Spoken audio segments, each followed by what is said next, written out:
जय श्री कृष्णा। आप में से बहुत सारे लोग कथाएं तो सुनते हैं लेकिन वीडियो को लाइक करना भूल जाते हैं। अगर आपको मेरा ये प्रयास अच्छा लगता हो, ये कथाएं पसंद आती हो, तो प्लीज हर बार की तरह आज भी इस वीडियो को ज्यादा से ज्यादा लोग लाइक जरूर कीजिएगा। कथा सुनने के बाद अगर हो सके तो मुझे कमेंट करके बताइएगा, और आपका कोई भी सुझाव हो इन कथाओं को लेकर या कोई भी सुझाव हो तो वो आप कमेंट बॉक्स में बता सकते हैं। उम्मीद है इससे पहले का अध्याय आपने सुना होगा, तो रसपान कीजिए आज के अध्याय का। मुनियों ने पूछा, हे महर्षि, उस क्षेत्र में भगवान नरसिंह जी के स्थापित हो जाने पर फिर राजा इंद्रद्युम्न ने क्या किया, हम ये भी जानना चाहते हैं। जैमिनी जी बोले, राजा ने सबसे पहले इंद्र आदि देवताओं का आह्वान किया।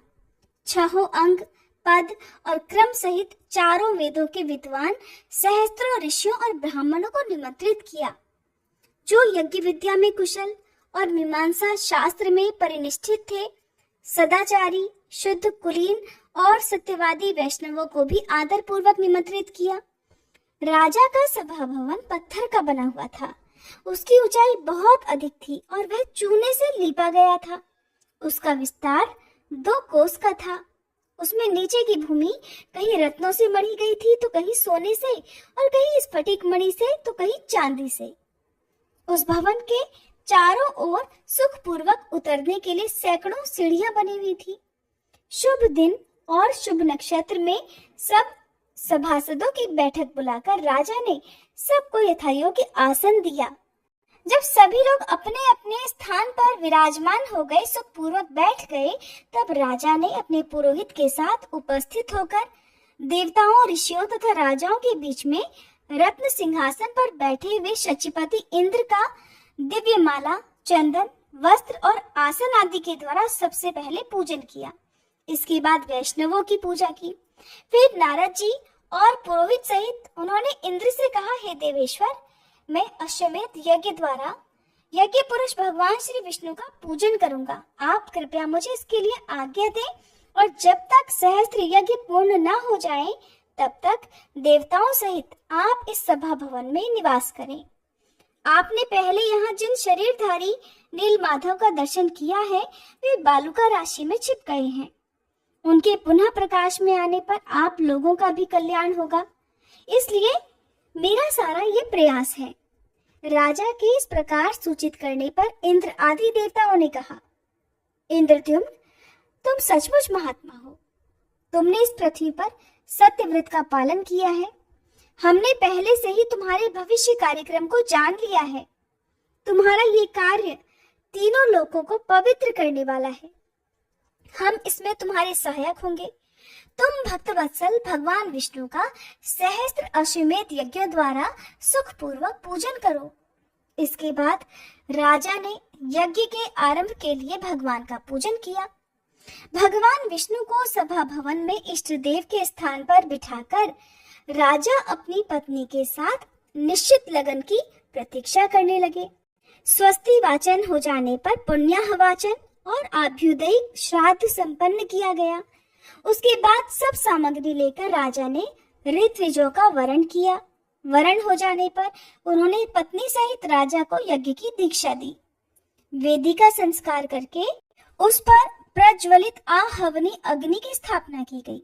वह अग्नि साक्षात भगवान विष्णु का तेज है। फिर प्रोक्षण और अभिमंत्रण करके उत्तम लक्षणों वाले अश्व को छोड़ा गया।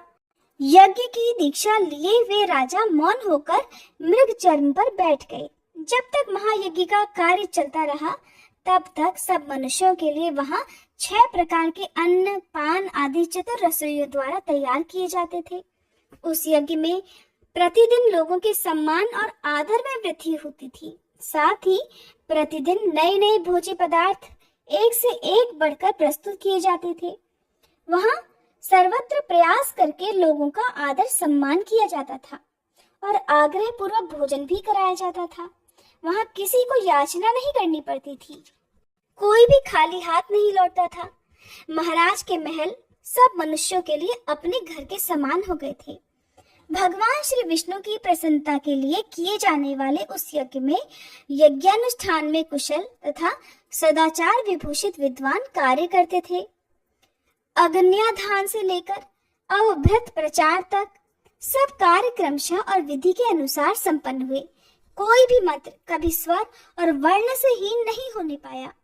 विधि के विधायक महर्षि ही वहां यज्ञ कर्म के अधिष्ठाता थे, इसलिए कर्म में कहीं कोई गलती होने ही नहीं पाती थी। वहां सप्तऋषि, याज्ञवल्क्य आदि मुनि जो गुण दोष का विभाग करने वाले हैं, यज्ञ के दिव्य सदस्य, यज्ञ के साक्षी और यज्ञ कर्म कराने वाले थे, उन्हीं का ऋत्विजों के रूप में वर्ण कराया गया था। यज्ञ में सम्मिलित हुए मुनि लोग परस्पर कथा वार्ता के प्रसंग में वैदिक वाक्य, सूक्त तथा गुह्य उपनिषदों की चर्चा करते थे। सभी पापों का नाश करने वाले भगवत चरित्रों की कथा भी वहां सभा में हुआ करती थी। राजा इंद्रद्युम्न के यज्ञ में सब देवता प्रत्यक्ष होकर हविष्य ग्रहण करते थे। वह यज्ञ तीनों लोगों को प्रसन्न करने वाला था। इस प्रकार क्रमशः विधि पूर्वक चलने वाला वह अश्वमेध यज्ञ 999 की संख्या तक पहुंच गया। जब अंतिम यज्ञ अर्थात 1000वां यज्ञ होने लगा, तब राजा इंद्रद्युम्न प्रतिदिन दिव्यावस्था को प्राप्त होने लगे। सोमरस निकालने के दिन से 7 दिन के बाद जो रात आई, उसके चौथे पहर में राजा इंद्रद्युम्न ने अविनाशी भगवान विष्णु का ध्यान किया। उस ध्यान में उन्होंने स्फटिक मणिमय श्वेत द्वीप को प्रत्यक्ष हुआ सा देखा। उसके चारों ओर क्षीर समुद्र लहरा रहा था। उस श्वेत द्वीप के मध्य भाग में दिव्य मणियों का बना हुआ एक उत्तम मंडप दिखाई दिया। उसके भीतर प्रकाशमान रत्न सिंहासन सुशोभित था। उस रत्न सिंहासन पर मध्य भाग में शंख चक्र गदाधारी भगवान विष्णु का दर्शन हुआ। उनके श्री अंगों की कांति नील मेघ के समान श्याम थी। वे वनमाला से विभूषित थे। उनके दाहिने भाग में हिमालय के समान गौर तथा कोटि चंद्रमाओं के समान कांतिमान धरणीधर अनंत विराजमान थे, जो फन रूपी मुकुट का विस्तार करके सुंदर छत्र के आकार में परिणत हो गए थे। उनका स्वरूप बड़ा ही मनोहर था। उनके कानों में 2 रत्नमय कुंडल झिलमिला रहे थे। शरीर पर सुंदर नील वस्त्र शोभायमान था। भगवान के बाएं भाग में शुभ लक्षणों से संपन्न भगवती लक्ष्मी जी विराजमान थी। उनके हाथों में वर और अभय की मुद्रा तथा कमल सुशोभित थे। उनके शरीर की कांति कुमकुम के समान थी और नेत्र बड़े सुंदर थे। वे कमल के आसन पर बैठी हुई थी। भगवान के आगे श्री ब्रह्मा जी हाथ जोड़े खड़े थे। श्री हरि के बाएं भाग में नाना मणिमय सुदर्शन चक्र स्थित था। सनकादि मुनीश्वर उन जगत गुरु भगवान विष्णु की स्तुति कर रहे थे। ध्यान में भगवान का इस प्रकार दर्शन करके राजा इंद्रद्युम्न को बड़ा हर्ष हुआ और वे गदगद वाणी से उनकी स्तुति करने लगे। इंद्रद्युम्न बोले, हे जगदाधार, आपको नमस्कार है। जगदात्मन, आपको नमस्कार है। कैवल्य स्वरूप, त्रिगुणातीत गुणांजन, आपको नमस्कार है। आप विशुद्ध निर्मल ज्ञान स्वरूप हैं, आपको नमस्कार है। शब्द ब्रह्म नाम से प्रसिद्ध आपको नमस्कार है। हे जगत स्वरूप, आपको नमस्कार है। संसार सागर में गिरे हुए दीन दुखी मनुष्यों के दुख का नाश करने वाले आपको नमस्कार है। हृदय की दुर्भेद्य ग्रंथियों का भेदन करने वाले आपको नमस्कार है। आप 14 भुवन रूपी भवन के मूल स्तंभ हैं, आपको नमस्कार है। कोटि कोटि ब्रह्मांडों की रचना करने वाले शिल्पी रूप आप भगवान चक्रपाणि को नमस्कार है। आप करुणा रूपी अमृत सिंधु को बढ़ाने वाले चंद्रमा हैं, आपको नमस्कार है। दीनों का उद्धार करने के लिए एकमात्र गुप्त दया सिंधु स्वरूप आपको नमस्कार है। जगत को प्रकाशित करने वाले जो सूर्य आदि ज्योतिर्मय ग्रह और नक्षत्र हैं, उनकी भी ज्योति आप हैं, आपको नमस्कार है। आप अंतःकरण के पापों को जलाने के लिए प्रदीप्त अग्नि रूप हैं, आपको नमस्कार है। आप सबको पवित्र करने वाले हैं, पवित्र वस्तुओं में सबसे अधिक पवित्र हैं, आपको बारंबार नमस्कार है। आप सबसे अधिक भारी, सबसे महान और सबसे अधिक विस्तार युक्त हैं, आपको बार बार नमस्कार है। आप अतिशय निकट, बहुत ही दूर और अत्यंत छोटे हैं, आपको बार बार नमस्कार है। हे नारायण, आप सबसे श्रेष्ठ और परम पवित्र हैं। आपको नमस्कार है। जगन्नाथ, मेरी रक्षा कीजिए। दीन बंधु, आपको नमस्कार है। प्रभु, आपको सुखदायिनी नौका के रूप में पाकर मैं भवसागर से पार हो गया। रमानाथ, आपका दर्शन होने से मेरे सारे क्लेश दूर हो गए। आप सच्चिदानंद स्वरूप हैं। आपको प्राप्त हुए मनुष्यों के दुख का सर्वथा नाश हो जाता है। इस प्रकार ध्यान में स्थित हुए राजा इंद्रद्युम्न ने जगदीश्वर भगवान विष्णु की इस प्रकार स्तुति करके उन्हें प्रणाम किया। फिर ध्यान के अंत में राजा को अपने आप का भान हुआ। वे सोचने लगे, यहाँ पर भगवान विष्णु कैसे स्वयं मेरे प्रत्यक्ष होंगे। इस चिंता से उनका मन व्याकुल हो गया। उन्होंने नारद जी से सारी बात कही। तब नारद जी ने उन्हें आश्वासन देते हुए कहा, हे राजन, अब तुम्हारा शोक समाप्त हो गया। इस यज्ञ के अंत में भगवान तुम्हें यहाँ प्रत्यक्ष दर्शन देंगे। ये सब बातें किसी दूसरे के आगे मत बताना। जैमिनी जी कहते हैं, इसके बाद राजा के अश्वमेध यज्ञ में सुत्तियां अर्थात सोमरस निकालने का महोत्सव आरंभ हुआ।